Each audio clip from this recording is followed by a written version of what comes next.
11월 17일 정치부회 시작합니다. 정부의 김해 신공항 안이 사실상 백지화 수순을 밟게 됐습니다. 국무총리실 김해 신공항 검증위원회가 조금 전 타당성 검증 결과를 발표하면서 미래 변화에 대응하기 어려워 근본 검토가 필요하다고 밝혔습니다.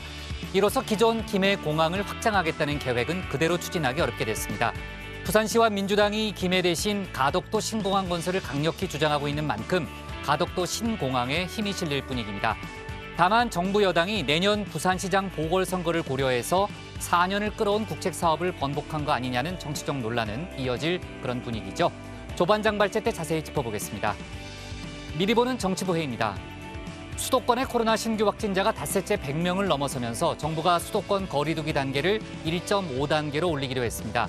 다중이용시설의 인원이 제한되고 직장이나 학교의 밀집도가 조정되는 거죠.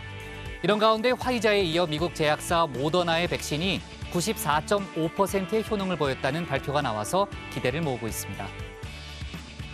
관훈클럽 토론회에 참석한 이낙연 민주당 대표가 윤석열 검찰총장이 정치적 중립을 시킬 생각이 없다면 거취를 선택해야 한다고 말했습니다. 법무장관과 검찰총장의 갈등에 대해선 추 장관의 경우 스타일 면에서 아쉽다는 말을 듣는 거지만 수사 지휘 자체는 불가피했다고 평가했습니다.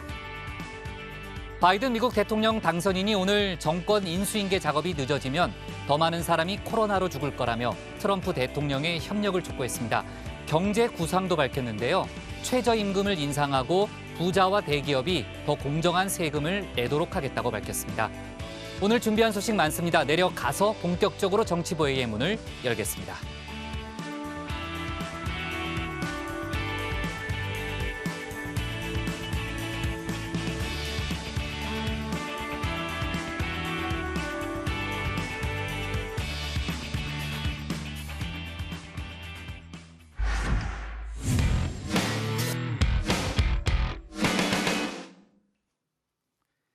전국 곳곳에서 코로나 집단 감염이 이어지면서 신규 확진자가 나흘 연속 200명대를 기록했습니다.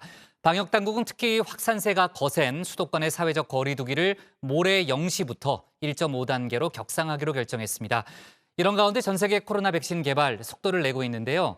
미국 제약회사 모더나가 예방률 95%의 백신 개발 소식을 발표했습니다.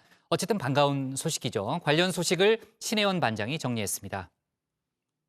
자, 좋은 소식과 나쁜 소식이 있을 때 어떤 것부터 들으시나요? 저는 일단 나쁜 것부터 들어놓고 마무리를 좋은 소식으로 훈훈하게 끝맺는 걸 좀 더 선호하는 타입입니다. 자, 그래서 오늘 발제에서도 나쁜 소식부터 전할 건데요. 네, 오늘도 마찬가지입니다. 조금 안 좋은 소식부터 듣고 마지막에 좋은 소식으로 희망차게 마무리를 해보겠습니다. 자, 코로나19 집단 감염이 전국 곳곳에서 동시다발적으로 나오면서 신규 확진자 수는 230명을 기록했습니다. 나흘 연속 200명대고요. 오늘은 특히 국내 발생만 놓고 봐도 202명, 200명을 넘어섰습니다. 국내 발생 환자가 200명이 넘은 건 지난 9월 초 이후 2달 반 만입니다. 자, 정부는 이 사람 많고 위험한 데는 가지 마라. 이를테면 클럽, 노래방, 실내 스탠딩 공연장 등을 중점 관리 시설로 지정해서 이용 자제를 당부해왔습니다. 다정한 식구들도 혹시 회의에 지장이 갈까 아주 철두철미하게 지켜왔는데요. 자, 그런데 이제는 이런 데를 가지 않더라도 언제 어디서 걸릴지 모르는 상황이 됐습니다. 최근 발병 사례를 보면 카페나 직장, 음식점, 백화점, 지인 모임 등등 일상 속 집단 감염이 만연해 있고요. 바꿔 말하면 마스크 착용 등 방역 수칙을 아예 일상화해야 한다는 이야기입니다. 먼저 수도권 상황입니다. 최근 일주간 하루 평균 환자 수는 111.3명으로 1.5단계 격상 기준인 100명에 도달하였습니다. 60대 이상의 고령 환자 수는 39.7명으로 격상 기준인 40명에 거의 도달했습니다. 정부는 오늘 회의에서 수도권의 사회적 거리 두기를 1.5단계로 격상하고자 합니다. 지금 결단하지 않으면 훨씬 더 큰 위기가 닥쳐온다는 것을 우리는 이미 여러 번의 경험으로 알고 있습니다. 자, 결국 이 수도권 거리두기가 1.5단계로 올라섰습니다. 서울과 경기는 모레인 19일 0시를 기해서 인천은 23일 0시를부터 시작입니다. 자, 어떤 것들이 달라질까요? 이 클럽을 비롯한 유흥시설, 노래방, 식당, 카페 등의 이 구종 중점관리시설에서는 면적 4제곱미터당 1명으로 이용 인원이 제한됩니다. 이 클럽 내에서 춤을 추거나 좌석 이동은 금지고요. 노래방에선 음식 섭취가 금지, 또 식당과 카페에서는 최소 1칸 이상 뛰어앉기를 해야 합니다. 자, 그리고 일반 관리시설 14종에는 이 PC방과 학원, 결혼식장, 장례식장, 영화관 등이 포함되는데요. 자, 역시 인원 제한 방역 수칙이 적용됩니다. 하나, 둘, 셋. 저 부캐는 안 받아요. 부캐 받는 사람은 추가로 5만 원씩 더 주고 그런 건데. 떨린다.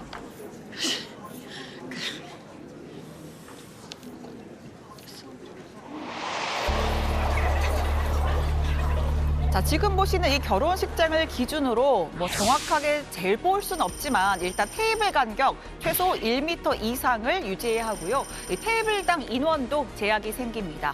이 총 인원은 면적 4제곱미터당 1명이니까 예컨대 400제곱미터, 120평 정도면 뭐 그런 식장이라면 최대 100명까지 입장이 가능한 방식입니다. 신랑, 신부, 양가 부모님을 제외한 하객들은 마스크가 필수고요. 출입자 명단 관리, 또 주기적인 환기와 소독 등 기본적인 방역 수칙 역시 반드시 지키셔야 합니다. 자, 집회나 시위, 콘서트, 학술 행사, 축제의 경우에는 아예 전체 인원이 100명 미만으로 제한됩니다. 응원으로 침방울이 튈 수 있는 스포츠 관람도 경기장별 최대 수용 가능 인원의 30%만 현장 관람이 가능합니다. 이 학교는 등교 밀집도를 3분의 2 수준으로 유지해야 하고 예배, 미사, 법회 등의 종교 활동은 좌석의 30%만 채우고 모임이나 식사는 금지됩니다. 자, 민간 기업은 재택근무가 권고됩니다. 국민들께서 다소 불편하시더라도 더 큰 확산과 피해를 막기 위한 불가피한 조치임을 이해해 주시고 사회적 거리두기 단계를 추가 격상하는 일 없이 빠른 시일 안에 완화시킬 수 있도록 국민들께서 한 마음으로 함께해 주시기 바랍니다. 자, 지금부터는 이 희망찬 발제 마무리를 위한 기쁜 소식을 전해보겠습니다. 자, 지난주 다국적 제약회사 화이자가 코로나 백신 임상시험 중간 결과 90%의 예방률을 얻었다고 발표하면서 드디어 이 게임 체인저가 나오는 게 아니냐 기대감이 커졌는데요. 밤 사이에 낭보가 또 들어왔습니다. 한 포털 사이트의 실시간 검색어에 보시면 JTBC 정치부 회의가 2등에 있고요. 자, 이 밑에 모더나 관련주 모더나라고 있습니다. 자, 도대체 모더나가 뭐더냐 싶으셨을 텐데 미국의 바이오 기업 이름입니다. 네, 제가 지난 5월에 첫 소개를 했었던 바로 그 회사입니다. 미국의 제약회사 모더나가 화이자보다 더 높은 94.5%의 3상 시험 결과를 거뒀다는 소식입니다. 현존하는 백신 가운데 예방률이 가장 높은 것으로 알려진 홍역 백신과 비슷한 수준입니다. 또 화이자의 백신과 비교해서 보관이나 유통 과정에서도 이점이 있다고 하는데요. We don't need the deep freeze conditions. That is a massive enablement to be able to distribute much more broadly and much more easily. 자, 이게 무슨 말인지 조금 풀어서 설명을 해보겠습니다. 이 화이자 백신은 영하 70도 넘는 초저온에서 보관을 해야 한다는 게 최대 단점으로 꼽혔습니다. 유통기한도 영하 70도에서 6개월, 일반 냉장 상태에서 최대 5일에 불과했는데요. 하지만 이번 모더나 백신은 장기 보관하는 데 영하 20도면 충분하고 또 일반 냉장고에서도 최대 30일간 안정적인 상태를 유지할 수 있습니다. 이 화이자의 6배에 달하는 유통기한입니다. We can have our product stored at minus 20 degrees, which is refrigeration conditions that are available quite broadly. That is 2 to 8 degrees centigrade for up to 30 days. Furthermore, we've also shown that you can have it at room temperature for up to 12 hours coming out of the storage conditions. 모더나는 12월 초 미국 식품의약국 FDA에 긴급 사용 승인을 신청할 계획입니다. 승인만 되면 당장 다음 달부터 미국에서 2천만 명분의 백신을 공급하겠다라면서 내년에는 전 세계적으로 많게는 10억 회 투여분을 생산할 수 있을 것이라고 전망했습니다. 코로나에 지친 인류에게는 분명 희소식이죠. So now we have two vaccines that are really quite effective. So I think this is a really strong step forward to where we want to be about getting control of this outbreak. But I wouldn't hesitate to get the vaccine if, in fact, Dr. Fauci and these two organizations, whether it's Moderna or Pfizer, who have been extremely responsible, conclude that it is safe and able to be done. 세계보건기구 WHO도 환영한다라는 입장을 밝혔습니다. 다만 아직은 안주할 때가 아니다, 신중해야 한다는 경고도 덧붙였는데요. 이 실험 데이터가 충분했는지, 효과가 얼마나 지속되는지, 또 부작용은 없는지 더 파악할 필요가 있다는 겁니다. But there are many questions still remaining about the duration of protection, the impact on severe disease, the impact on different subpopulations, especially the elderly, as well as the adverse events beyond a certain period of time.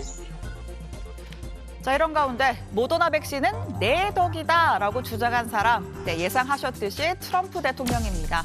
자신의 트위터에 중국 전염병을 종식시킬 이 훌륭한 발견들이 모두 저의 임기 동안 일어났다는 사실을 부디 기억해 주세요라고 적었습니다.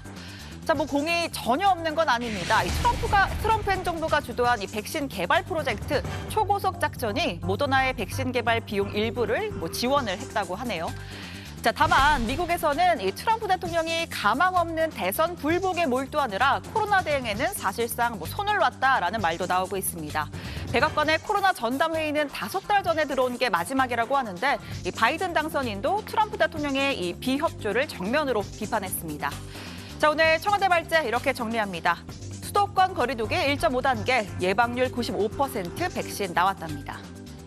네, 신반장이 마지막에 이제 바이든 미 대통령 당선인 얘기를 했지만 오늘 기자회견을 했어요. 연설을 했죠. 그러니까 경제 관련 정책도 밝히고 이제 코로나 얘기도 했는데 이따가 이제 고반장 발제 때 저희가 자세히 좀 짚어볼 예정이고, 아무튼 트럼프 대통령은 지난번에 이제 화이자 백신 나왔을 때도 그 발표를 왜 대선 이후에 했느냐, 뭔가 정치적 음모가 있다 이렇게 주장을 했는데 오늘 이제 모더나 백신에 대해서 또 한마디 했군요. 그렇죠?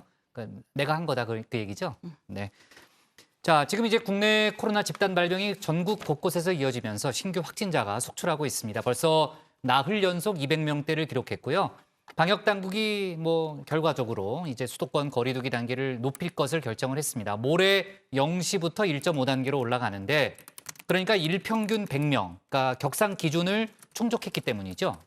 네, 그렇습니다. 최근 일주일간 이 수도권에서만 하루 평균 100명이 넘는 이 확진자가 발생을 하면서 정부가 예비 경보를 발령한 지 사흘 만에 수도권 거리두기를 1.5단계로 올리기로 한 겁니다. 오늘 수도권 지역 이 0시 기준으로요, 이 신규 확진자는 서울 87명, 경기 38명, 인천 12명 등 모두 137명이었습니다. 네, 그러니까 이제 서울과 경기는 내일 밤부터 되는 거고요. 인천은 23일부터 1.5단계로 올라가는데, 고반장, 왜 인천은 하루 늦게 하는 거죠? 일단 이 수도권 전체로 보면 하루가 아니죠. 며칠 더 늦게 하는 그렇습니다. 거죠? 이 수도권 전체로 보면 이 기준이 넘어섰지만 인천만 보면 상황이 다르기 때문입니다. 인천의 이 코로나19 확진자는 최근 일주일 기준 하루 평균 약 4명입니다. 그나마 오늘 두 자릿수인 12명이 나온 건데요. 따라서 인천에서 이 거리두기 격상에 같이 묶여야 하냐는 일부 이 반발이 있기도 했다고 합니다. 이 중대본 관계자는 인천에는 확진자가 많지 않아서 1단계를 유지하자는 의견이 있었지만 서울과 이 경기도와 같은 생활권임을 고려해서 수도권을 모두 상향 조정하기로 했다고 설명했습니다. 네, 조 반장, 어제 강원도 상황이 좀 심상치 않다 이런 얘기를 저희가 했는데 강원도도 지금 이제 기준을 넘은 걸로 알고 있는데 그쪽은 안 해요? 네, 그렇습니다. 그 비수도권 기준이 30명이고요. 그리고 강원과 제주는 그 기준이 10명인데요.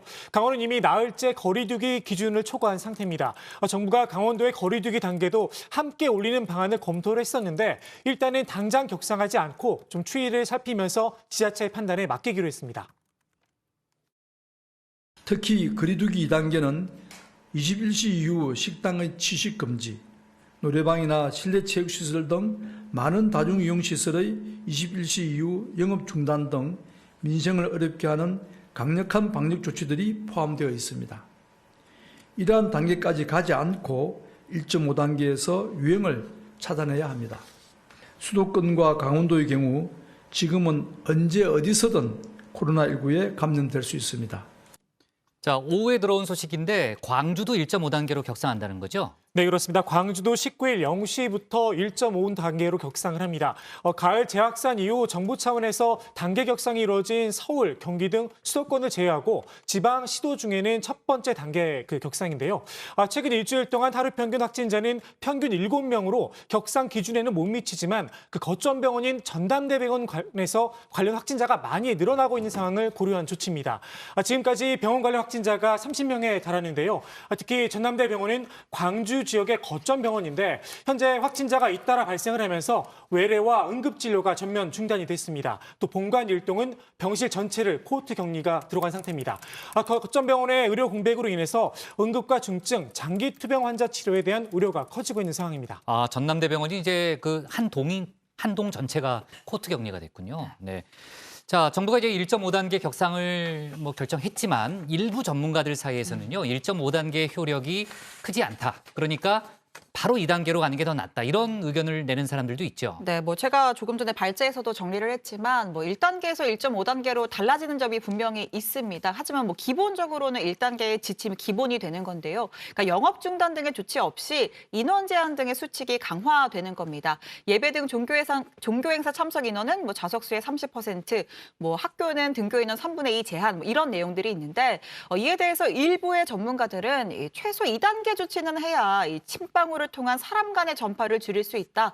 정부가 경제를 생각하면서 선제적인 거리두기 격상을 주저하는 듯한데 수능을 앞둔 수험생이나 중증 환자들은 안중에 없는 것 같다. 이런 지적을 하기도 했습니다. 네, 사실 이제 거리두기 단계를 조정할 때마다 항상 딜레마잖아요. 방역과 경제. 일단 두 가지가 다 중요한 사안이니까요. 황금률을 찾는 이제 그런 작업이 될 텐데 이번에 정부 설명은 어떤 거예요? 결국은 이런 조치들이 인원 제한을 하는 선이냐 아니면 영업 중단까지 하는 거냐 그게 핵심인 것 같습니다. 네, 박능우 보건복지부 장관은 1.5단계가 아닌 2단계를 바로 적용해야 한다라는 주장이 일각에서 나온 데 대해서 1.5단계는 대부분의 사업장이 영업을 계속하면서 이용객 수를 제한하지만 2단계는 많은 영업장이나 시설이 영업 자체를 못하게 된다. 즉 우리의 일상이 크게 위협을 받고 제한을 받게 된다면서 생활과 방역이 균형을 이루고 경제 피해를 최소화하면서 방역 효과를 거둘 수 있도록 노력하겠다. 거듭 설명을 했습니다. 네, 아까 이제 방역 당국에서 계속 강조하지만 1.5단계에서 막아야 한다. 그러니까 지금 이제 신반장 설명대로 2단계로 가게 되면은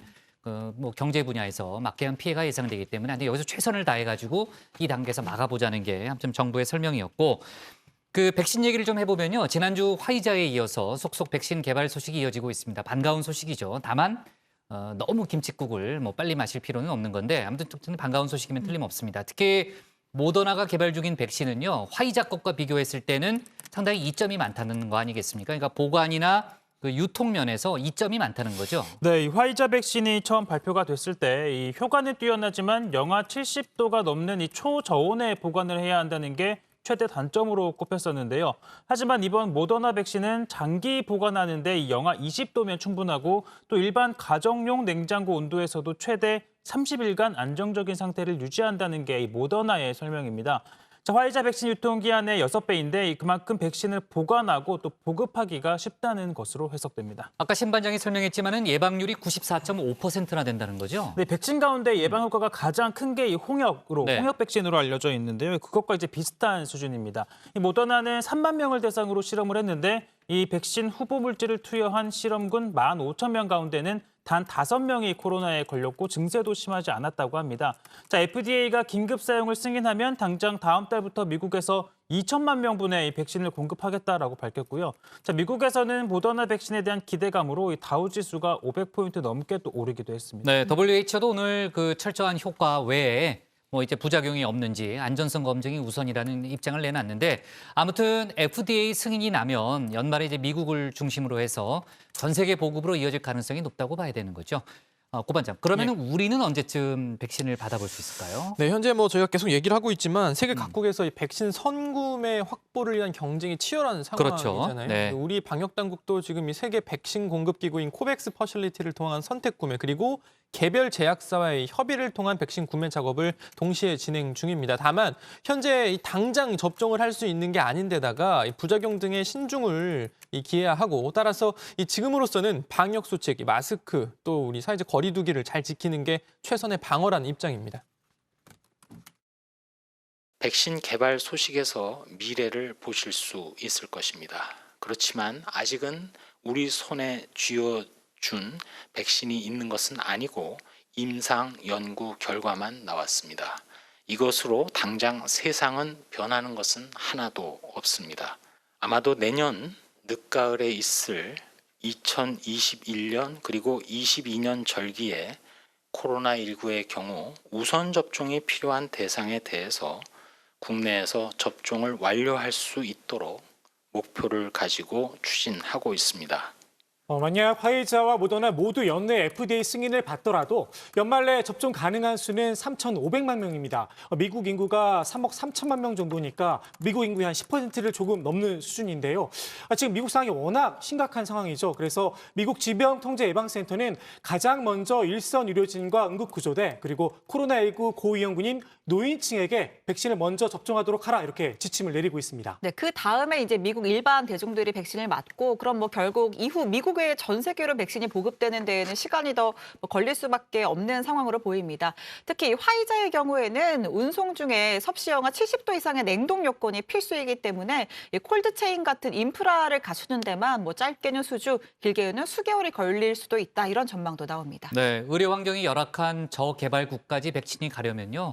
그 이후에도 또 한참 시간이 걸리겠네요. 네, 아무튼 이제 전 세계에서 백신 개발 소식이 뭐 이어지고 있는 것은요. 상당히 반가운 그런 입장입니다.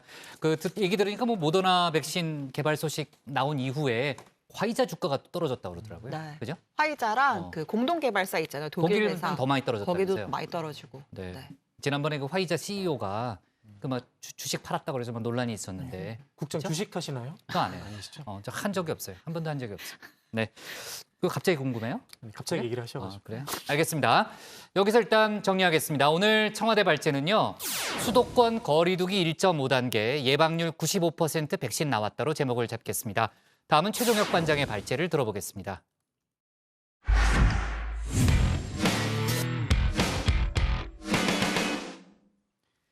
이낙연 민주당 대표가 연일 갈등을 빚고 있는 추미애 장관과 윤석열 검찰총장을 향해 쓴소리를 내놨습니다. 특히 윤석열 총장을 향해서는 공직자로서 합당한 처신을 해야 하고 정치적 중립성 논란을 불식시키지 못한다면 스스로 거취를 선택해야 한다고도 했습니다.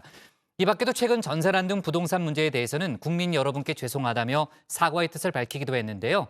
최 반장 발제에서 관련 내용 자세히 짚어보도록 하겠습니다. 자, 우선 각종 현안에 대한 이낙연 대표의 입장부터 짚어보겠습니다. 자, 현재 가장 큰 관심은 추미애 법무부 장관과 윤석열 검찰총장 간의 갈등이죠. 자, 이를 어떻게 보고 있느냐인데요. 자, 이런 질문 사실 좀 어떻게 보면 유치해 보이긴 하지만 많은 분들이 궁금해하는 것이기도 합니다. 자, 추미애, 윤석열, 누가 더 잘못했느냐라는 질문에 이렇게 답합니다. 총장님은 공직자로서 합당한 처신을 하고 계시는가? 정치적 중립성이나 검찰권 남용에 시비를 받고 있는 것 자체가 굉장히 안타까운 일 아니겠습니까? 그런 좀 더 본질적인 것이고요. 추 장관의 경우는 비교적 스타일 쪽에 아쉽다 하는 말씀을 듣는 것 아닌가. 자, 그러니까 둘 다 책임이 있다고는 했지만 이 문제의 본질을 지적한 윤석열 총장이 사실상 더 잘못했다라는 식으로 해석이 되는 대목이죠. 자, 그렇다면 윤 총장이 더 이상 그 자리에 있는 것도 적절치 않다고 생각하느냐? 자, 이렇게 답합니다. 그 자리에 계시는 한 공직자로서 합당한 처신을 하는 것이 맞다고 생각합니다. 정치적 중립성에 대한 시비나 또는 검찰권 남용이라는 논란 이런 것들을 불식시켜 주실 필요가 있겠죠. 만약에 그럴 마음이 없으시다면 그건 본인이 선택해야 될 문제이죠. 자, 그러니까 사실상 스스로 거취를 선택해야 한다는 뜻으로 또 해석이 되는 대목입니다. 자, 또 하나의 큰 관심은 공수처죠. 자, 이낙연 대표는 국민의힘을 압박했는데요. 내일까지 후보를 내주시길 바란다며 만일 그게 안 된다면 법사위에 올라가 있는 공수처법 개정안 심사에 착수해 야당의 거부권을 없애는 방향으로 나아가겠다라는 뜻도 밝혔습니다. 자, 당내 현안도 많이 거론됐습니다. 자, 오는 재보선에서 서울시장과 부산시장 후보를 내기로 한 것을 두고 민주당이 문재인 당대표 시절 만든 혁신안을 스스로 부정한 것 아니냐라는 비판이 계속해서 나오고 있는데요. 자, 이낙연 대표는 대한민국 수도와 제2의 도시 수장을 뽑는 선거에서 이 집권 여당 후보가 없어서 시민들의 선택을 제약받게 하는 게 과연 책임 있는 일이냐라면서 이 공천 결정을 합리화했습니다. 또 탈당한 금태섭 의원으로 대표되는 이 민주당 내에 다양한 의견이 사라졌다라는 비판에는 동의할 수 없다라고 했는데요. 자, 당내에 의미 있는 비주류가 보이지 않는다라는 데 대해서는 과거 이런 일로 인해 이 소위 파벌이 없어졌기 때문이라고 설명했습니다. 지금 다른 당의 대표를 하시는 분도 그때는 저희 당 안에 식구였고요. 그리고 지금 국정원장 하시는 분도 그 당시에 탈당을 하셨던 분 아닙니까? 그 결과로서 이렇게 됐다는 말씀을 드리는 겁니다. 자, 그 과정에서 그러다 보니 결국 민주당엔 열성적인 지지자들의 영향력이 커지게 됐고 이 당이 그들의 눈치를 본다는 비판도 받고 있죠. 하지만 이낙연 대표는요. 특정 세력의 눈치를 본다. 제가 유의하겠습니다마는 그러지는 않습니다. 네, 그러지는 않습니다라고 밝혔습니다. 다만 이 과거 이러한 열성적인 지지자들에 대해 문재인 대통령은 양념이라고 표현한 바 있었고요. 최근 이낙연 대표도 어떤 에너지를 끊임없이 공급하는 에너지원이 될 수도 있다. 네, 라고 표현을 하기도 했었습니다. 자, 다만 오늘은요, 그들을 향해 이렇게 당부했습니다. 저의 선친이 지독하게 열성적인 당원이었습니다. 그래서 그 아버지 밑에서 자라면서 대충은 아는데요. 단지 그분들도 같은 당원들에게 지나칠 정도의 상처를 주는 것은 자제하는 게 좋다 하는 지혜를 가져주셨으면 좋겠고요. 자, 그리고 현재 국민들이 체감하고 있는 가장 큰 문제이기도 합니다. 자, 집값 상승, 이 전세난 등 부동산 문제에 대해서는요. 이 대표도 비교적 솔직한 입장을 내놨습니다. 이 가슴이 아프고 송구스럽기 짝이 없다며 이 주거 문제로 고통을 겪는 국민들께 정말로 미안하다라고 한 겁니다. 자, 그러면서 정부의 부동산 정책에 대해서는 이렇게 말합니다. 제가 가장 뼈아프게 생각하는 것은 우리 사회의 변화의 속도를 정확히 예측하지 못했다. 서울시 인구가 4만 명 정도 줄었습니다. 그런데 가구 수는 9만 6천 가구가 늘었습니다. 이른바 가구 분리 또는 1인 가구가 폭발적으로 늘고 있다라는 얘기겠죠. 그것에 대해서 충분한 대비가 없었다 하는 것이 정부나 서울시의 크나큰 패착이었다라고 생각을 합니다. 자, 그러다 보니 이 부동산 정책을 책임지는 김현미 장관에 대해 책임을 물어야 하는 것 아니냐라는 지적이 나왔는데요. 자, 여권 일각에서도 이 부동산 민심을 감안해 김 장관 교체가 불가피하다라는 의견을 개진하고 있다라는 얘기도 나오고 있습니다. 자, 그런데 이낙연 대표 의미심장한 답을 내놨습니다. 대통령에게 해임을 건의할 한 적이 있으십니까? 라는 질문입니다. 그 오래되지 않은 그 시기에 최근에라는 뜻이겠죠. 대통령을 뵙고 여러 가지 얘기를 나눈 적이 있습니다. 거기에는 여러분께서 상상하시는 문제도 포함됐습니다. 자연스럽게 개각 논의로 또 이어지겠죠. 자, 원년 멤버인 강경화, 김현미 장관은 현재로서는 유임 가능성이 커 보입니다. 자, 외교부는 내년 1월 바이든 미국 행정부 출범을 앞두고 있죠. 또 국토부는 어쨌든 부동산 문제를 일관성 있게 해결해 나가야 한다는 점 등이 고려된 것으로 풀이됩니다. 다만 보건복지부, 고용노동부, 여성가족부, 이 산업통상자원부 장관은 우선적으로 이 교체 대상으로 거론되고 있는데요. 이르면 이번 달 말 3-4곳 정도 부처 장관들이 교체될 가능성이 높습니다. 또 하나의 변수, 박영선 중소벤처기업부 장관인데요. 서울시장에 출마하겠다라는 결심이 선다면 선거 일정을 고려하면 이번 개각 때 물러날 것으로 보이는데요. 자, 박 장관은 지난 2018년 지방선거 때는 당내 경선에서 당시 박원순 시장에게 밀렸고 2011년 재보선에서도 당내 경선에서는 후보로 선출이 됐지만 이때도 역시 또 무소속이었던 박원순 후보에게 밀렸습니다. 매일 밤 꿈을 꿨습니다. 높고 높은 태산을 우리 당원 동지 여러분들과 함께 넘는 꿈을 꿈을 꿨습니다. 민주당이면 해낼 수 있다는 웅성거림이 들렸습니다. 그 웅성거림은 곧 해낼 수 있다는 자신감으로, 박영선이면 해낼 수 있다는 희망으로 바뀌었습니다. 그리고 이제 여기 저기서 함성이 들립니다. 민주당이다, 민주당이다, 민주당이다. 우리 함께 외쳐봅시다. 민주당이다. 그리고 박영선이다. 자, 박영선 장관 이번 재보선에도 이렇게 열정을 갖고 도전을 할까요? 자, 오늘 발제 이렇게 정리합니다. 이낙연 주거 고통의 송구 1인 가구 대비 없어 큰 패착입니다. 네, 인사라는 건 또 뚜껑을 열어봐야 돼요. 많이 바뀔 수 있으니까. 다만 지난번에 이제 정세균 총리가 좀 운을 좀 띄웠잖아요. 이제 몇 차례에 걸쳐서 이제 개각이 일어날 수 있다라는 얘기를 한 다음에 그 언론사들이 많이 취재를 하고 있습니다. 이제 최 반장이 조금 전에 소개했던 대로 일단은 그런 예측이 많아요. 근데 그 최 반장 예측이 들어맞는지는 제가 좀 지켜보죠. 이제 11월 말이면은 좀 부분 개각이 있을 가능성이 높아 보이니까요.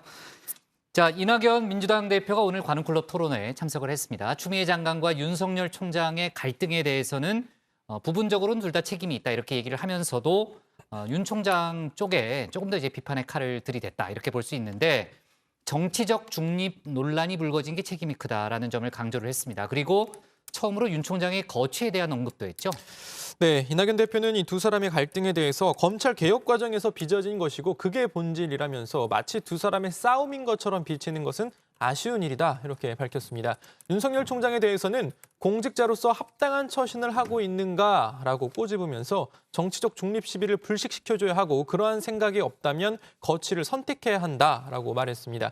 추미애 장관에 대해서는 스타일 쪽에서 아쉽다는 생각이 든다라고 했는데요. 수사지휘권 발동이나 인사 등에 대해서는 모든 것이 다 옳다고 보는 것은 아니라면서도 어떤 사람들이 수사 라인에서 빠지는 것 등은 불가피하지 않았나라고 말했습니다. 네.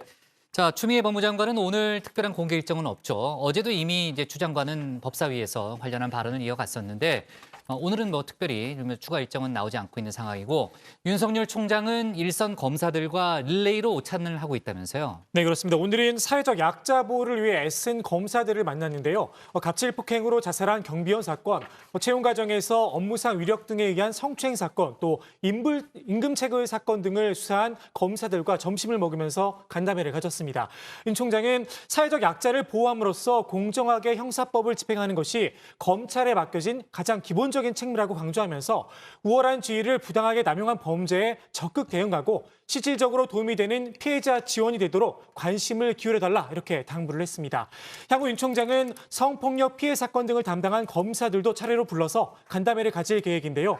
법조계에선 검찰 안팎이 어지러운 상황에서 윤 총장이 내부 결속을 다지려는 것 아니냐 이런 해석이 나옵니다. 네, 자 아까 이제 이낙연 대표가 그 토론회에서 여러 가지 발언을 한 거를 이제 최 반장이 소개를 했고 그 중에 하나가 이제 부동산 정책 관련해서는 송구하다, 미안하다라는 그런 발언을 했는데.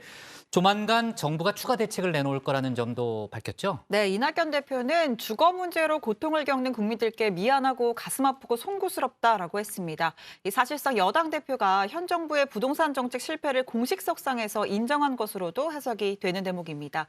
이 대표는 조만간 국토부가 전월세 대책을 발표할 것이라면서 LH가 물량을 확보해서 전월세로 내놓는다든가 오피스텔 상가 건물을 주택화해서 전월세로 내놓는 등의 방법이 있다면서 개략적인 내용을 설명하기도 했습니다. 네, 그 전세난 관련해서는 이르면 내일 대책 발표가 있을 수도 있다 뭐 그런 얘기가 있었는데 실제로 내일 발표가 되는지 좀 지켜보죠. 원래 지난주인가 발표하려다가 연기를 했었잖아요. 그렇죠? 지지난주인가 제가 그랬던 적이 있었고요.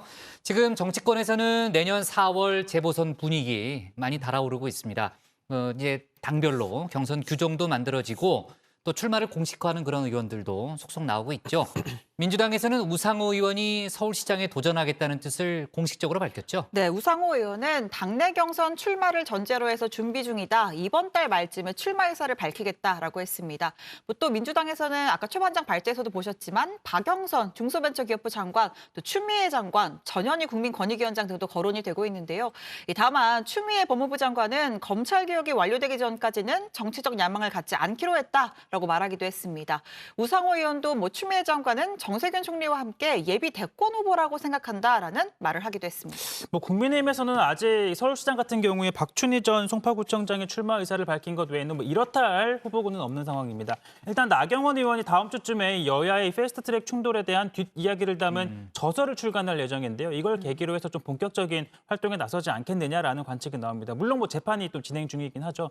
자, 그리고 국민의힘 당 내에서는 이 대선 주자로 꼽히는 유승민 전 의원이나 오세훈 전 서울시장 등을 향해서 이 대권이 아니라 서울시장으로 체급을 낮추라는 목소리가 나오고 있습니다. 서울시장 보궐선거에 나가서 검증을 받고 당선이 된다면 2022년 대선도 승리를 이끌 수 있다라는 이런 주장인데요.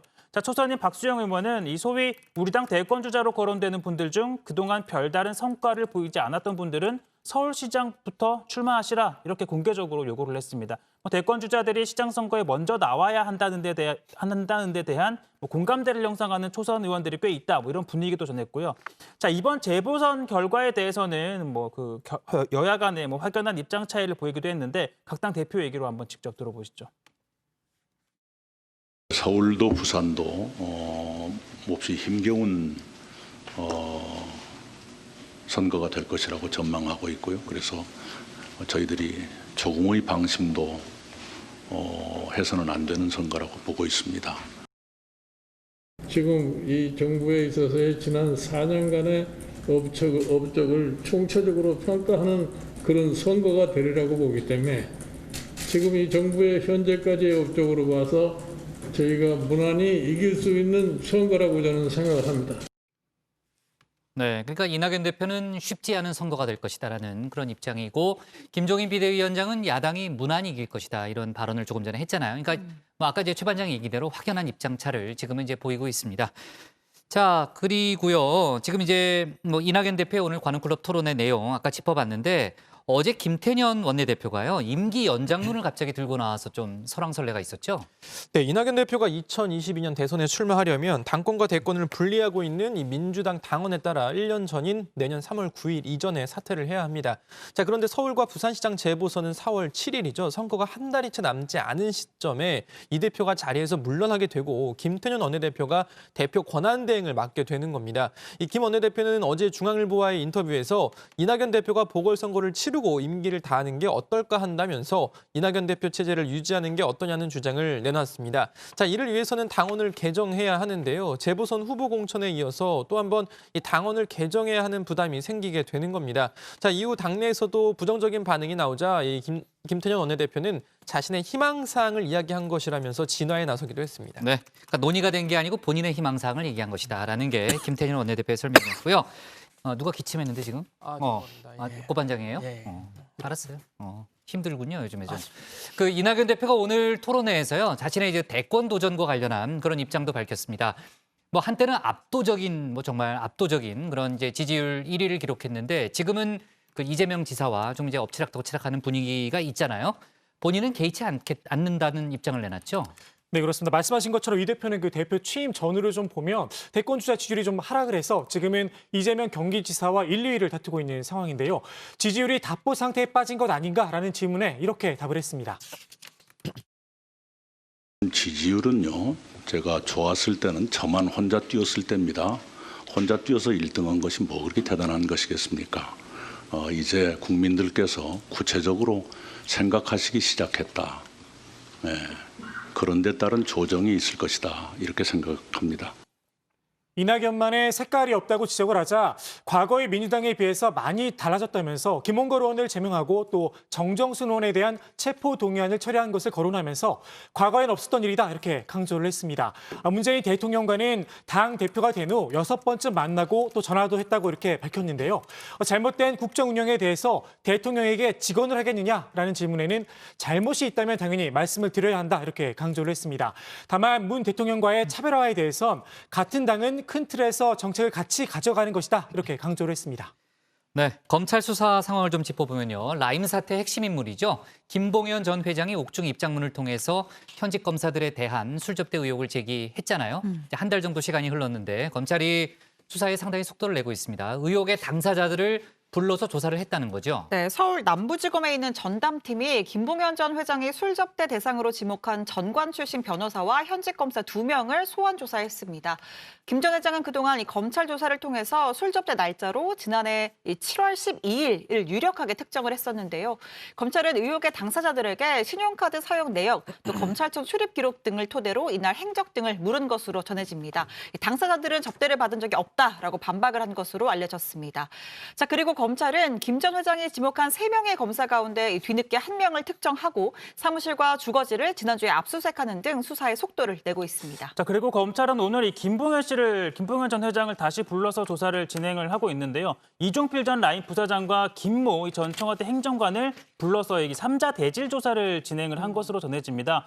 이 김봉현 씨는 앞서 이 목중 입장문에서 검사들에게 접대를 한 융주점에 이 전 부사장과 김 전 행정관이 함께 있었다라고 주장을 했었죠. 그러니까 이들이 술집에 현직 검사가 있었는지 등 김봉현의 주장을 뒷받침하는 진술을 내놓을지, 아니면 접대는 물론이고 현장에 현직 검사가 없었다면서 김봉현의 주장에 신빙성을 떨어뜨릴지가 이번 조사의 핵심이 될 걸로 보이는데, 보니까 조금 전에 김봉현 전 회장 측에서 입장문을 냈는데요. 입장문을 냈어요? 이종필 전 부사장 등이 이번 조사에서 술 접대가 사실 있었다, 실제로 있었다라는 사실이 맞다라는 취지로 진술을 했다라고 주장을 하고 있습니다.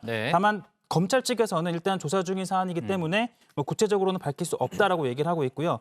김봉현 전 회장 측에 따르면 아까 신혜원 반장이 7월 12일이라고 얘기를 했는데 날짜를 특정했잖아요. 네, 일단 이 이종필 전 부사장 등은 12일보다는 18일 가능성이 더 커 보인다. 이런 추가적인 지난번에 구체적인 날짜를 2개인가 제시했었죠. 그 2개였습니다. 12일과 18일이었는데 18일 가능성이 더 크다며 그런 추가적인 구체적인 진술도 했다라고 하는데 사실 이거는 김봉현 전 회장 측의 또 주장이기 때문에 구체적인 건 또 대질 과정에서 어떤 얘기가 나왔는지는 추가로 밝혀져야 그러니까 이제 검사 술 접대 의혹에 대한 이제 여러 가지 추가 진술이 지금 나오고 있고 검찰이 상당히 수사에 압박을 지금 가하고 있는 상황이기 때문에 이제 관련 속보가 더 나오겠네요. 그리고 대질 신문한다 그런 보도도 많이 나왔죠, 그렇죠? 이제 추가로 오늘은 이제 당시 술자리에 있었던 이제 이종필 전 부사장 등과 대질 신문을 한 거고 추가로 이제 검사나 검사를 현장에 있었다라고 그런 검사들도 사실 양측의 주장이 아예 사실관계가 없다라고 하면 대질이 이뤄질 가능성도 있어 보여요. 사전에 이제 검찰이 이제 조사를 하겠죠. 영수증이라든지 이런 것들 한번 좀 뒤질 걸로 보입니다. 좋습니다. 오늘 기사 제목 이렇게 정리하겠습니다. 이낙연, 윤석열 합당한 처신해야. 추미애는 스타일 아쉬워로 제목을 잡겠습니다.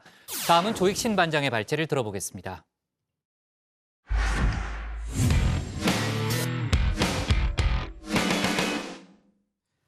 국무총리실 산하 김해신공항 검증위원회가 조금 전 타당성 결과를 발표했습니다.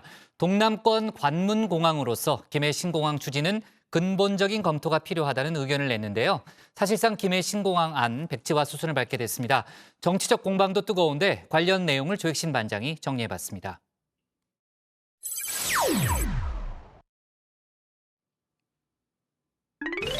아이들에겐 꿈과 희망을 주고 지역 경제엔 황금알을 선사한다고 알려진 그곳 바로 공항입니다.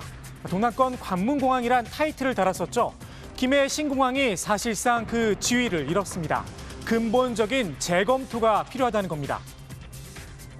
결론적으로 김해 신공항은 동남권 관문공항으로서 최소한의 역할을 감당할 수 있으나 미래 예상되는 제반 변화를 수용하여 대비하는 기능은 제한적일 수밖에 없는 한계를 가지고 있다고 판단하였습니다.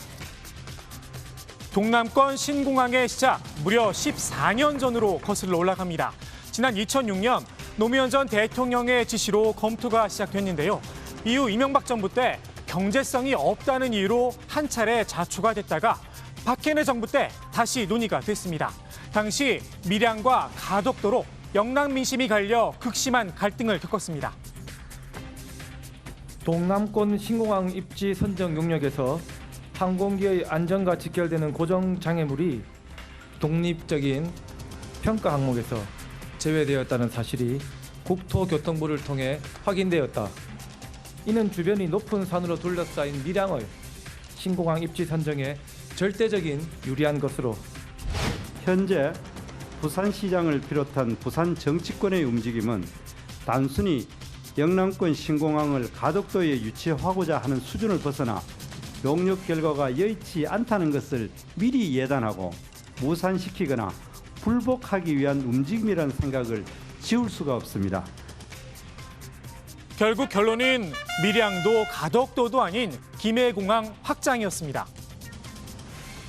김해공항을 신공항급으로 확장하는 것이 최선의 방안이라고 결론을 내렸고 정부도 이러한 제안을 수용하기로 하였습니다. 정부 발표에 당시 여당이었던 새누리당에서도 고개를 갸웃했습니다. 각각 대구와 부산 지역구로 밀었던 공항의 위치는 달랐던 이 두 분도 한 목소리를 냈습니다. 계속 불만하다 그러다가 갑자기 이게 최선의 제안이다 이러니까 좀 어안이 벙벙한 이런 상태거든요.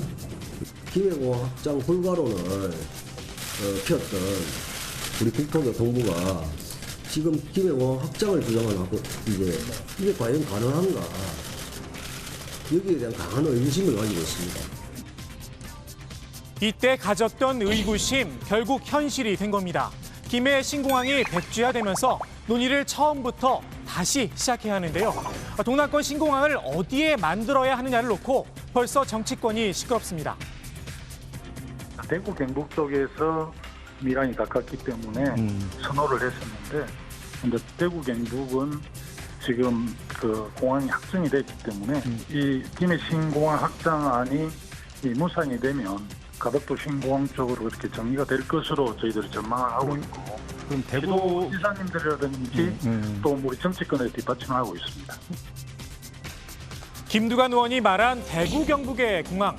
군기지였던 대구공항이 이전을 결정하며 최근 부지도 확정이 됐죠. 대구 경북 통합 신공항을 이야기한 건데요. 더불어민주당 이낙연 대표도 같은 목소리를 냈습니다. 이제 영남권 신공항이라고 말씀하시는데 이 사안에 꼭 맞는 명칭인지 모르겠습니다. 우선 그 안에 변화가 있었던 것이요. 대구공항 이전이 확정됐습니다. 부지까지 확정이 됐죠. 그래서 과거 동남권 신공항은 대구 경북까지를 포함한 그런 개념이었었는데 지금은 거기에 변화가 생겼다는 것을 먼저 전제를 하시는 게 좋을 것 같고요. 혹시 부울경 신공항이란 명칭을 생각하고 있는 게 아닌가 싶기도 합니다. 대구와 경북도 이런 움직임을 그대로 지켜만 볼 수는 없겠죠. 권영진 대구시장은 천인 공노할 일이라면서 대구 경북은 가덕도 신공항에 합의해 준 적이 없다 날을 세웠습니다. 부울경만의 공항이 아니라 대구 경북을 포함한 영남권 전체를 위한 신공항이어야 한다는 겁니다. 이렇게 지역 정가가 공항 유치의 필사적인 이유, 바로 경제적 효과 때문인데요.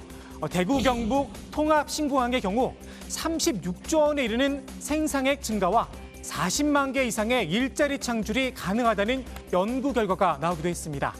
그러니 의원들이 이런 민원성 질의를 던지는 거겠죠. 인천구체공항의 수요는 2035년에 1.3억 명, 그리고 2040년에는 1.40명 이렇게 해서 공항이 포화 상태된다고 보고되고 있는데요. 그렇다고 한다면은 이 경기 남부권의 국제공항은 수요적으로 필요하다고 보이지 않습니까? 그렇다면 실제로 공항들은 황금알을 낳고 있을까요? 우리나라는 현재 15개의 공항이 있습니다. 이 가운데 절반인 8곳이 국제공항입니다. 그러면 흑자 공항은 몇 개나 될까요? 딱 5곳뿐입니다. 공항 활주로에 널려있는 시뻘건 고추 사진 아마 기억들 하실 겁니다. 코로나19 사태 이전이죠. 무안공항의 지난해 활주로 이용률 4.7%에 불과했습니다. 4년 전 동남권 신공항 논란이 일자 이런 점을 아프게 지적했던 분이 있습니다. 근데 가덕도는 손바닥만한 섬이에요.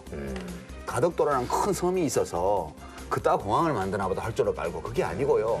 가덕도는 지금 부산에서 거제도 가는 그 다리 중간에 교각서 있는 작은 섬이에요. 네. 거기가 수심이 얕기 때문에 거기를 인공섬으로 메꿔서 공항을 만든다는 거예요, 가덕도는. 밀양은 산으로 첩첩 둘러싸인 지역인데 산을 깎아내야 돼요, 그러려면. 저는 필요 없다고 주장해요. 저는 이제 어떻게 생각하냐면 이 공항 만들려면 한 10몇 년 걸려요. 그렇죠. 네. 근데 잘못하면 진짜 활주로에 고추 말리게래요. 그동안 2030년 부산 세계 박람회 유치라는 새로운 목표가 생기긴 했습니다. 내년엔 부산시장 보궐선거도 예정돼 있고요. 유시민 이사장이 지금도 같은 생각인지 궁금하긴 합니다.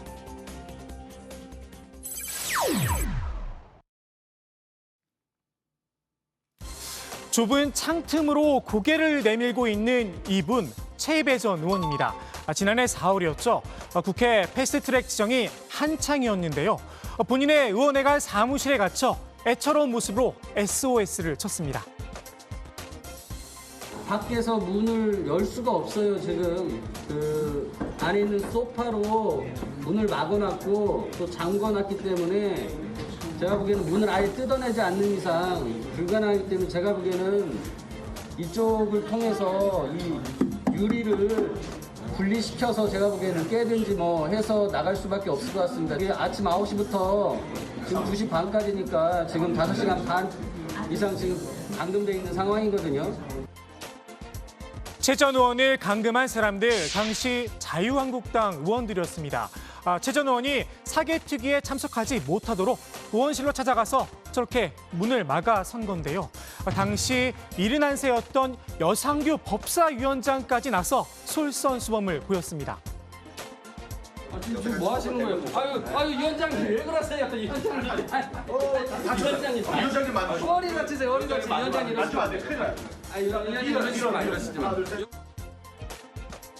최 전 의원은 의원실에서 빠져나가기 위해 무릎도 꿇어보고 몸싸움도 벌여봤지만 소용이 없었습니다. 결국 소방대와 경찰이 출동하고 나서야 상황이 종료됐습니다. 어제 관련 재판이 있었는데요. 증인으로 출석한 최 전 의원은 명백한 감금행위였다면서 형사처벌을 원한다 이런 입장을 밝혔습니다. 그러면서 당시 원내대표였던 나경원 전 의원이 의원들과 통화를 하며 지시를 내렸다 이렇게 주장을 했습니다. 나 전 의원 측은 감금이 아니었다는 주장을 폈었죠. 젊고 건장한 최 의원이 감금이 됐다는 건 최 의원을 너무 나약한 존재로 보는 것이다 라고 말입니다. 젊고 건장하지만 나약한 최입입니다. 사건 당시 제 방에 11명과 방 밖에 문고리를 잡고 있던 1명, 총 12명의 한국당 의원을 제가 힘으로 물리치지 못하고 감금되어 있었으니 저는 나약함을 인정할 수밖에 없습니다. 그런데 말입니다. 나경원 원내대표님, 왜 정작 50쪽짜리 의견서 본문엔 자신의 책임을 밝힌 내용이 없습니까? 나경원 원내대표가 반드시 응분의 책임을 질 수 있도록 철저히 조사하고 국회가 다시는 이런 불행한 역사가 반복되지 않도록 일벌백계 해 주시기 바랍니다. 최입의 의원님이 왜 책임은 의견서에 안 냈냐고 이렇게 반발하셨는데. 피고 측 변호인들도 나 전 의원과 같은 의견을 냈습니다. 좋은 분위기에서 대화가 오갔고 함께 점심까지 먹었다면서 감금이라고 볼 수 없다는 겁니다. 정말 좋은 분위기를 만들려고 했었나 봅니다. 민경욱 전 의원은 당시 동전 마술을 최 전 의원 앞에서 선보였다고 하는데요. 최 전 의원의 전 보좌관에 따르면 동전이 어느 손에 있는지 맞추지 못하면 가지 말라는 식으로 이야기를 했다고 합니다. 그래서 이런 대화가 오간 걸까요? 민경욱 의원님 여기 주시고 했잖아. 내가 언제 했어? 가만히 있었지. 내가 언제 했어요? 경찰로 했는데 가만히 있었어. 최 전 의원이 동전의 행방을 맞췄었는지도 모르겠습니다. 이렇게 시치미를 뗀 민경욱 전 의원도 피고인 가운데 한 명입니다. 그런데 공판에 단 한 번도 출석하지 않았습니다. 스스로 민트 동맹이라고 이름을 붙였죠. 우리나라 총선은 물론이고 미국 대선의 부정선거 의혹을 밝히기 위해 공사가 다망하다는 겁니다. 부정선거의 실태를 밝혀서 잘못됐다는 것을 고쳐야 됩니다. 그거는 우리 한국을 위해서도 중요한 겁니다. 때문에 저도 외칩니다. Four more years, four more years. 안타깝게도 재판부는 이 민트 동맹에는 별다른 관심이 없는 듯합니다. 민 전 의원이 계속해서 재판에 출석하지 않으면 구속영장을 발부하겠다고 경고를 했습니다. 민 전 의원은 그때까지 부정선거의 진상이 만천하에 드러난다면 안 들어갈 이유는 없다 이런 입장을 밝혔는데요. 바람하지 않는 그날이 과연 올지 모르겠습니다. 오늘 국회 발제 이렇게 정리합니다. 김해 신공항 백지화, 이낙연 동남권 신공항 TK 빼고. 네, 뭐 당연히 이제 재판부는 법리적 판단을 하는 곳이니까 민트 동맹에 관심을 가질 이유는 없죠. 자, 김해 신공항 얘기를 해보겠습니다. 사실상 백지화 수순을 밟게 됐는데 민주당은 가덕도 신공항 쪽에 힘을 싣는 그런 분위기죠. 네, 뭐 민주당에서는요, 이 가덕 가덕도 신공항 특별법을 이번 달 안에 내겠다라는 입장까지 밝힌 상황입니다. 자, 인천국제공항이 특별법을 통해 이 사업 기간을 줄였던 만큼 이 가덕도 신공항도 같은 방식을 따르자라는 건데요. 자, 부산은 또 2030년 부산 세계 박람회 유치를 목표로 또 내걸고 있는데 이를 위해서는 적어도 2026년에는 개항을 성사시켜야 한다라는 입장입니다. 고 반장, 국민의힘 입장은 어때요? 일단 국민의힘 김종인 비대위원장은요. 정부의 정책 일관성이 지켜지지 않은 건 유감이라면서도 가덕도 공항에 대한 강구도 적극적으로 검토할 수밖에 없다라고 밝혔습니다. 국민의힘 부산 지역 의원들은 민주당이 추진하는 특별법에도 함께 참여해서 공동 발의에 나서겠다 이런 입장을 밝히기도 했습니다. 국민의힘 부산시당 위원장인 하태경 의원은 김해 신공항 결정은 정무적 성격이 강했다면서 여야 없이 가덕도 신공항의 조속한 실현을 위해 최선을 다할 것이다 이렇게 강조하기도 했습니다. 대구가 지역구죠. 주호영 국민의힘 원내대표는 입장이 조금 다르다면서요. 네, 그렇습니다. 주호영 원내대표는 이낙연 전 국무총리와 김현미 국토교통부 장관인 일관되게 김해 신공항 확장이 문제없고 하겠다고 밝혀왔다면서 내년 부산시정 보궐선거를 앞두고 어떻게 하든지 선거에서 덕을 보려고 무리하게 추진하는 것 같다 이렇게 지적을 했습니다. 그러면서 우리 당내에서도 의견을 달리하고 있지만 주요 국책 사업의 일관성, 절차 준수 문제를 반드시 짚고 넘어가야 한다면서 월성 1호기와 판박이다. 감사원 감사에 붙이겠다는 뜻을 밝히기도 했습니다. 네. 자, 주호영 원내대표는 이번 김해 신공항 백지화 발표가 내년 부산시장 보궐선거용이다 이렇게 이야기를 했는데 민주당은 아니라고 선을 그은 상태죠? 네, 민주당 최인호 수석 대변인은 1년 6개월 전 검증을 시작할 때 누가 내년에 보궐선거가 있을 것이라고 예상을 했겠느냐라면서 검증위의 분과별 검증이 얼마 전에 정리가 됐고 또 법제처의 유권 해석이 지난주에 나왔다. 오히려 미루는 것이 이상하게 보일 것이다 라고 반박했습니다. 내년 이 보선 이후에 발표를 하면 대선을 의식한다고 또 의심을 할 것이고 그때도 못하면 문재인 정부는 임기가 끝이 난다는 건데요. 자, 김두관 의원도 오히려 2016년 당시에 박근혜 정부의 김해 신공항 결정이 정치적이었다 이렇게 반박을 했습니다. 사실은 2016년에 박근혜 정권이 김해 신공항으로 결정한 게 저는 선거 전략이었다고 생각하고요. 오히려? 결과적으로 귀중한 몇 년을 허송 세월을 했습니다. 예. 사실은 세계 어느 나라도 공항 건설은 정치적으로 미래를 내다보면서 결정을 하거든요. 네. 그래서 사실 이게 동거롭게도 부산시장하고 보궐선거 맞물리게 됐지만 가덕도 신공항 결정은 더 늦출 수가 없고. 네, 그러니까 우연히 시기가 맞물렸다 그런 주장을 지금 하고 있는 거고요. 여의도 정치권도 그렇지만요. 영남 지역 시도지사들한테는 진짜 예민한 문제잖아요. 입장이 크게 엇갈리고 있죠. 네, 일단 이 권영진 대구시장 천인 공로할 일이라고 날을 세웠습니다. 이철우 경북도지사도 이 무산하더라도 5개 시도의 의견을 물어야 한다라고 주장을 했고요.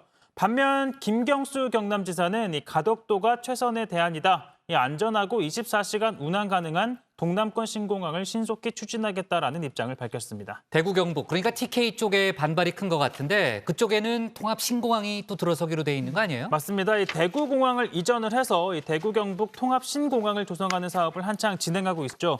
경북 군위군과 의성군의 입지도 확정이 된 상태인데요.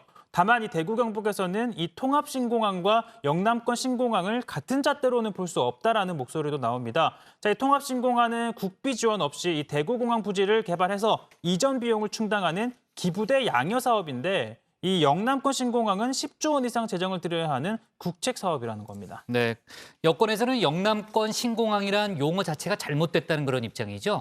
네, 그렇습니다. 민주당은 대구 경북에 이미 신공항이 들어서기로 했기 때문에 대구 경북은 영남권 신공항 논의에서 제외해야 한다는 분위기입니다. 오늘 이낙연 대표도 비슷한 이야기를 했는데요. 직접 들어보시죠. 이제 영남권 신공항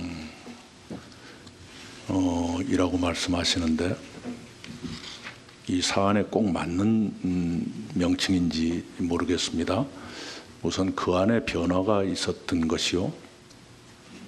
대구공항 이전이 확정됐습니다. 부지까지 확정이 됐죠. 그래서 과거 동남권 신공항은 대구 경북까지를 포함한 그런 개념이었었는데 지금은 거기에 변화가 생겼다는 것을 먼저 전제를 하시는 게 좋을 것 같고요. 한마디로 그 대구와 경북을 제외한 부산, 울산, 경남 지역의 공약이라는 건데요. 오늘 검증위가 낸 보도자료에도 같은 맥락의 표현이 있었습니다. 맨 마지막 부분인데요. 지난해 12월 이후 치열한 논의와 검토를 거쳐 내린 결과에 대해 정부와 부울경 국민 여러분께 최대한 존중해 주시기를 당부한다 이렇게 되어 있습니다. 그러니까 콕 집어서 그 부울경이라는 표현을 쓴 겁니다. 정말 그렇게 돼 있네요. 네. 자, 그리고 조금 전에 이제 관계장관 회의도 열렸는데 후속 조치 계획을 마련하고요. 동남권 신공항 추진에 차질 없도록 하겠다는 그런 결론을 내렸습니다. 좋습니다. 오늘 국회 발제 이렇게 정리할게요. 김해 신공항 백지화, 이낙연 동남권 신공항 TK 빼고 이렇게 제목을 잡겠습니다. 다음은 고석승 반장의 발제를 들어봅니다.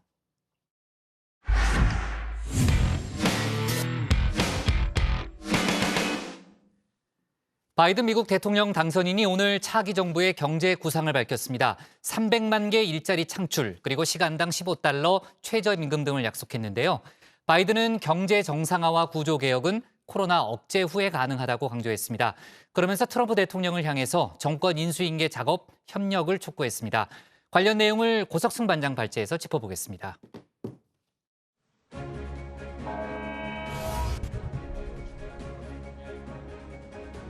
To secure our position as a global leader in research and development, we're going to invest $300 billion in the most critical, competitive new industries and technologies, creating 3 million good-paying jobs.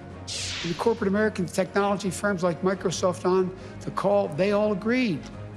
When we build back better, we'll do so with higher wages, including a $15 minimum wage nationwide, better benefits, stronger collective bargaining rights, that you can raise a family on. That's how we build back the middle class better than ever. 네, 바이든 미국 대통령 당선인이 차기 정부의 경제 구상을 발표했습니다. 앞서 들으신 대로 수백만 개의 일자리, 또 전국 최저임금 시간당 $15 등을 약속했습니다. 바이든 당선인은 자신이 반기업적이지 않다면서 제너럴 모터스, 마이크로소프트 등 미국 주요 기업 경영진과 화상회의 등으로 미국 경제 현안을 논의한 사실도 함께 공개했습니다.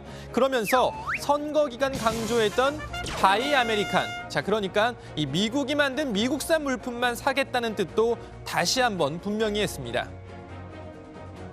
From autos to our stockpiles, we're going to buy American.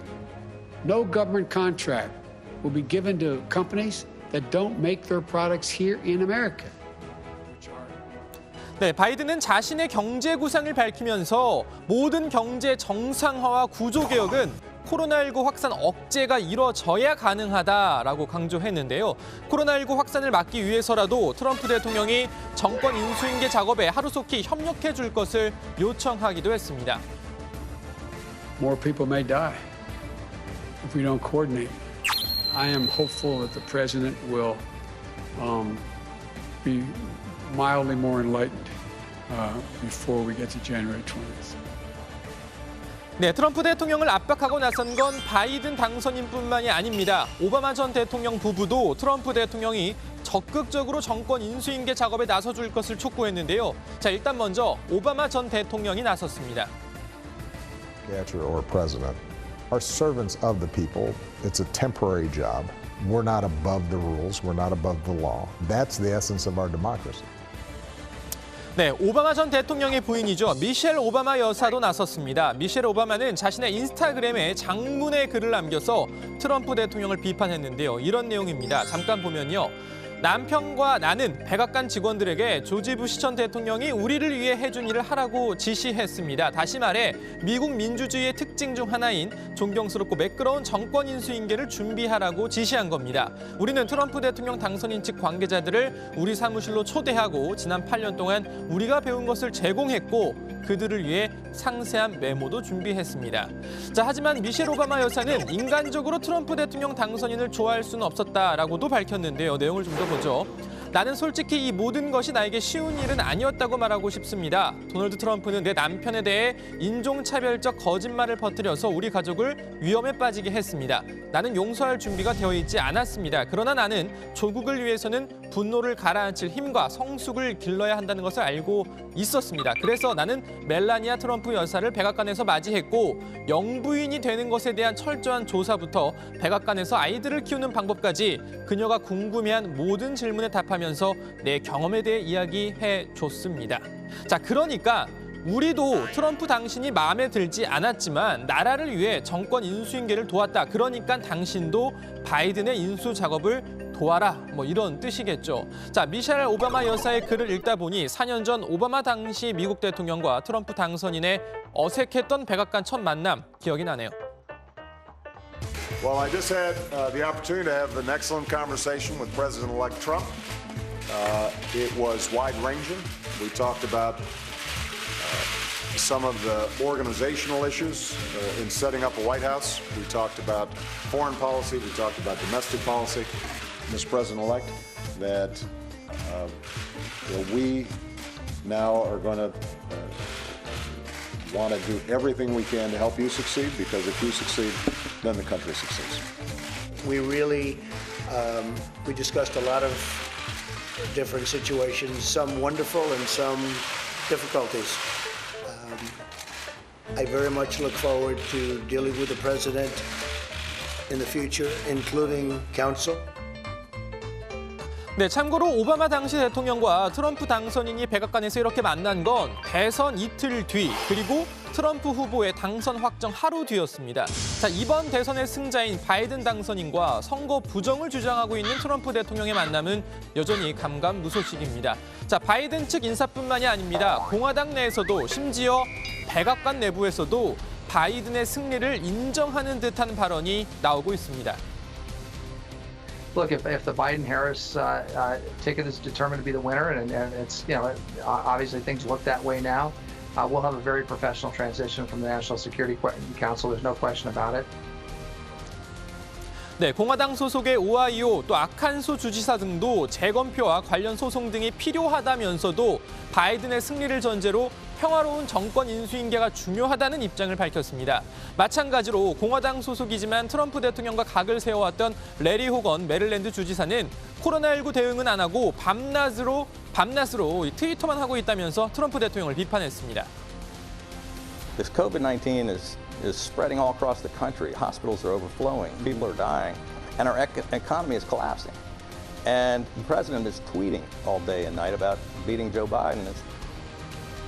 네, 트럼프 대통령은 무엇을 하고 있을까요? 오늘도 열심히 트위터로 선거 부정 주장을 이어가고 있습니다. 앞서 평화로운 정권 인수인계를 주문한 마이크 드와인 오하이오 주지사를 겨냥한 글도 올렸습니다. 누가 오하이오 주지사에 출마할 것인가? 뜨겁게 경쟁을 벌일 것이다. 그러니까 2022년 재선 도전을 선언한 오하이오 주지사의 재선을 반대한다는 의미겠죠. 자, 어제는 그리고요, 내가 이겼다, 이런 글을 또 한 번 올려놓기도 했습니다. 자, 그런데요, 요즘 미국 워싱턴 정가에서 트럼프 대통령의 머리카락 색깔이 화제입니다.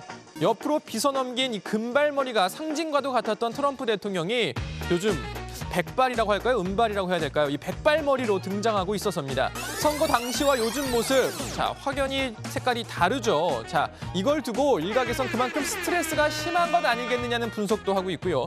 동정 여론을 일으키기 위한 것이란 추측도 나오고 있습니다. 자, 아무튼 이래저래 오늘도 미국은 혼란스러운 상황입니다. 들어가서 좀 더 이야기해보죠. 일단 오늘 발제 이렇게 정리합니다. 바이든, 당장 조율 시작 않으면 더 큰 피해 올지도. 트럼프 향의 승복 압박. 네, 미국의 혼란 언제쯤 끝나게 될까요? 미국 코로나 상황, 저희도 뭐 연일 전하고 있지만 지금 전 세계적으로 최악 아닙니까? 예, 트럼프 대통령의 불복은 이어지고 있고요. 자, 마지막에 이제 트럼프 대통령 머리 헤어스타일 얘기했는데 정말 머리 색깔이 하얗게 변했네요. 그러니까 원래 이제 트럼프 대통령이 머리 스타일에 상당히 신경을 많이 쓰는 걸로 알려져 있잖아요. 네, 그렇습니다. 예전에 그 TV쇼 어프렌티스 출연 당시에 트럼프 대통령의 헤어스타일 유지 관리 비용으로만 $70,000, 우리 돈으로 8천만 원 정도가 들어갔다는 얘기가 있을 정도인데요. 그만큼 머리 스타일에 공을 들이는 걸로 유명합니다. 머리를 옆으로 넘겨서 위로 살짝 띄우는 금발머리가 트럼프 대통령의 상징이나 다름이 없는데요. 요즘 백발머리로 공개 행사에 참석하고 있는 겁니다. 물론 이번이 처음은 아닌데요. 지난 3월 코로나19 브리핑 때도 잠시 백발머리를 하고 나타난 적이 있습니다. 아무튼 그 트럼프 대통령의 갑작스런 머리 스타일 변화를 두고 미국 언론에선 스트레스를 받고 있는 거다. 아니다, 동정 여론을 일으키기 위해서 일부러 한 것이다. 다양한 추측이 나오고 있습니다. 네. 자, 뭐 스트레스는 뭐 당연히 뭐 없진 않겠죠. 네, 지금 이제 아까 이제 현직 국가안보보좌관이 승리를 인정하는 듯한 발언, 그러니까 패배를 인정하는 듯한 발언을 했고 전직 안보보좌관들도 트럼프가 빨리 승복해야 한다고 주장하고 있죠. 네, 그렇습니다. 트럼프 대통령과 각을 세우고 백악관을 떠난 이 존 볼턴 전 안보보좌관은요, 공화당 지도자들이 우리 유권자들에게 트럼프가 선거에 패배했으며 그의 부정선거 주장이 근거가 없다는 것을 설명하는 것이 매우 중요하다 이렇게 주장을 했습니다. 볼턴은 한 방송 인터뷰에서 이같이 말하고요. 부정선거에 관한 증거가 없다는 것이 점점 더 명백해지고 있다고 생각한다라고도 밝혔습니다. 그리고 이 존 볼턴의 전임 안보보좌관이었죠. 이 맥메스터 전 보좌관도 방송 인터뷰에서 대통령이 트윗을 통해 한 주장들은 명백하게 잘못된 것이다. 유감스럽고 역효과를 낳는 일이다. 우리의 민주주의는 전보다 강해질 수 있다. 이렇게 강조했습니다. 네. 자, 그리고 트럼프 대통령이 남은 임기 동안 뭔가 일을 낼 수 있다. 이런 예측도 많았잖아요. 네. 근데 그 실제로 이제 그 우려가 일부 현실이 될 뻔한 일이 있었다라는 그런 미국 언론의 보도가 있었는데 이란 핵시설 공격을 주장했다는 거죠. 네, 지난 12일에 트럼프 대통령이 이란의 핵무기 개발 저지를 목적으로 해서 향후 수준의 군사 공격을 검토한 것으로 전해졌습니다. 뉴욕타임즈의 보도인데요. 백악관 집무실에서 진행된 국가안보 고위 참모진과의 내부 회의에서 트럼프 대통령이 이란의 주요 핵시설을 공격하는 방안 타진했다는 겁니다. 당시 회의는 이란이 핵합의 한도의 12배가 넘는 2,442kg의 전홍축 우라늄을 보유했다라는 국제 원자력 기구의 보고와 관련된 대책 회의였다고 하는데 트럼프 대통령이 공격을 주장했고 주변 참모들이 확전을 우려해서 이를 만류했다라는 겁니다. 뉴욕타임스는 백악관 내부 관계자들을 인용해서 트럼프 대통령이 이란의 각종 자산 등을 타격하는 방안을 아직 검토하고 있을 수 있다라고도 보도했습니다. 자, 그리고 트럼프 대통령이 조만간 이라크와 아프가니스탄의 미군 일부를 철수하는 명령을 내릴 가능성이 크다라는 현지 보도가 잇따르고 있는데요. 바이든 당선인이 취임하기 닷새 전인 내년 1월 15일까지 현재 각각 4,500명, 3,000명 수준인 아프가니스탄과 이라크 주둔 미군을 2,000여 명으로 줄일 예정이라는 겁니다. 자, 이와 관련된 뉴욕타임즈는 이 아프가니스탄을 비롯한 해외 분쟁 지역에서 미국이 빠져나가는 건 이 트럼프 대통령이 2016년 대선 때부터 외쳐온 미국 우선주의의 핵심 요소라고 설명을 했고요. 그러니까 자신의 외교 정책을 완성하기 위해서 이 바이든 정부의 출범 전에 이 쐐기를 받겠다라는 의도라는 겁니다. 지금 폼페이오 미 국무장관은 해외 순방을 진행 중이잖아요. 프랑스에서는 거의 모든 일정을 비공개로 소화했다면서요. 조 반장. 네, 아니에요? 네. 네, 마이크 폼페이오 미 국무장관이 13일부터 어제까지 프랑스를 방문했는데요. 프랑스 외교장관과 마크롱 대통령을 잇따라 만났지만 만남은 모두 비공개로 진행이 됐습니다. 당연히 기자회견도 없었습니다. 트럼프 정부가 선거 승복을 하지 않은 상황에서 마크롱 대통령이 이미 바이든 당선인에게 축하 인사를 한 만큼 다소 어색한 만남이었던 것으로 보이는데요. 폼페이오 장관의 조용했던 프랑스 방문을 두고 르몽드지는 작별 여행, 르파리지행은 난처한 방문이다 이렇게 평가하기도 했습니다. 네. 네, 이번 홈페이오 장관은요. 이상한데 두 사람이 다 약간 템포가 한 템포씩 늦는데 지금 뭐 하고 있는 거 아니에요? 좀 속보 좀 조반장 챙기느라. 뭐 하고 있나 좀 볼래요? 뭐 하고 있어요? 지금 뭐 보고 있어요? 말할 수가 없을 것 그래요? 같습니다. 네, 아무튼 이 폼페이오 장관은요, 이 프랑스 방문을 마치고 터키로 향했고요. 오는 23일까지 이스라엘, 사우디아라비아, 아랍에미리트 또 카타르 등 유럽과 중동 7개국을 방문하는 일정을 소화할 예정이라고 합니다. 네. 자, 그리고 이제 송영길 의원 등 민주당 한반도 TF 의원들이 지금 미국을 방문 중이잖아요. 미국 하원 차기 외교위원장으로 유력한 민주당 브래드 셔먼 의원을 만났다면서요? 네, 미국을 방문 중인 이 민주당의 한반도 TF 대표단이 브래드 셔먼 의원과 면담 가졌습니다. 이 대표단 중 한 명이 송영길 의원, 이 셔먼 의원이 최근 한인단체 관련 행사에서 종전선언 지지, 또 평양, 워싱턴 상호 연락사무소 설치, 또 미 의회의 방북 사절단 파견 등의 입장을 밝힌 것을 두고 감사의 뜻을 표했다고 하고요. 또 면담에서 셔먼 의원은 미국의 정권 이양 시기에 북한의 도발이 절대적으로 없어야 한다. 바이든 정부가 안정화될 내년 봄 이후 북한의 비핵화 진전을 위한 실현 가능한 조치를 과감하게 취하겠다라는 입장을 밝혔다고 합니다. 자, 이들은 오늘 스티브 비건 국무부 부장관을 만나서 한미동맹과 한반도 비핵화 현안 등을 논의할 예정입니다. 네, 유명희 본부장 얘기 잠깐 해보면요. WTO 사부총장 선거에서 사퇴를 하느냐 마느냐 여러 가지 이제 논란이 있었는데 유 본부장이 직접 입장을 내놨어요. 네, 그러니까 사퇴 의사가 없다는 거죠? 네, 오늘 라디오 인터뷰에서 이제 현재 절차가 진행 중이다라는 이유로 사퇴 의사가 없다라는 뜻을 밝혔는데요. 자, 유 본부장은 사퇴는 1단계, 2단계에서 그 다음 단계에 진출할 후보를 결정할 때 하는 거고 3단계에서는 최종 후보를 대상으로 의견 일치를 계속해서 만들어가는 과정이라고 말을 했습니다. 그러면서 이 실제 표 차이는 비공개로 진행이 되고 지금까지 WTO 의장단에서 표 차이를 공개하거나 말한 적이 없다라는 겁니다. 지금 언론 보도를 통해 나온 표 차이는 공식력이 있는 근거가 아닌 만큼 자신이 언급하는 것은 적절하지 않다라고 했고요. 당선 가능성에 대해서는 주요국들과 협의를 하면서 의견 일치 과정에 동참하겠다라며 다소 원론적으로 답변을 했습니다. 네, 앞으로 계속 속보를 챙겨봐야 될 사안이네요. 좋습니다. 오늘 기사 제목 이렇게 정리하겠습니다. 바이든, 트럼프 협력 않으면 코로나 피해 더 커질 수도로 제목을 잡겠습니다.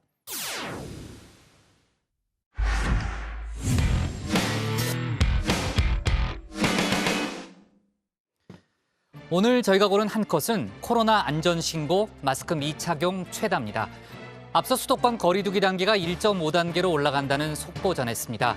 나흘째 200명대 확진자가 나왔고요. 일상 곳곳에서 집단 감염이 일어나고 있죠. 이런 가운데 행정안전부가 오늘 국민이 직접 방역 사각지대를 적발하는 코로나 안전신고 현황을 공개했는데요. 마스크 미착용이 13,000건을 넘어 압도적인 1위를 기록했습니다. 거리두기와 발열 체크, 출입자 명부 소홀, 환기와 소독 미흡 등도 뒤를 이었습니다. 위반 시설은 식당, 실내 체육시설, 종교시설이 많이 나타났습니다. 정치부에서 늘 강조하고 있지만 지금으로서는 마스크와 거리두기의 기본을 지키는 게 최선입니다. 나와 우리 모두를 위해서 말입니다. 오늘 정치부에는 여기까지입니다. 저희는 내일 오후 5시에 다시 찾아뵙겠습니다. 네, 수고했습니다. 네. 고생하셨습니다. 근데 두 사람이 왜 아까 템포를 약간 늦춘 거지? 그러게요. 저희가 그게 다른- 기침한 건 괜찮아요? 괜찮습니다. 발제 오타가 하나 있어가지고 그거 좀 그래요? 수정하는. 알았어. 예. 네.